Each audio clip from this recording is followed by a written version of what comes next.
इंदूरमधील एका खासगी शाळेतील शिक्षिकेवर बसमध्ये बलात्कार झाल्याची घटना समोर आली आहे. या प्रकरणी टिळकनगर पोलिसांनी बस चालक रोहित कल्याणे याच्याविरुद्ध गुन्हा दाखल केला आहे. पीडित महिला सेमालिया चाऊ परिसरातील एका शाळेत नर्सरीच्या विद्यार्थ्यांना शिकवते. 2023 पासून ती रोहित कल्याणे या बस चालकासोबत शाळेत ये-जा करत होती.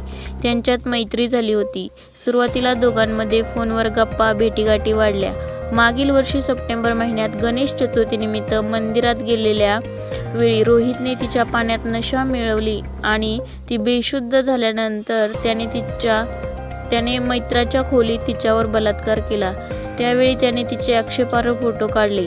13 मार्च रोजी शाळा सुटल्यानंतर बसमध्ये फक्त काही मुले उपस्थित असताना रोहितने दुसऱ्या चालकाला बस दिली आणि स्वतः बसमध्ये राहून फोटो व्हायरल करण्याची धमकी देत शिक्षिकेवर बलात्कार केला.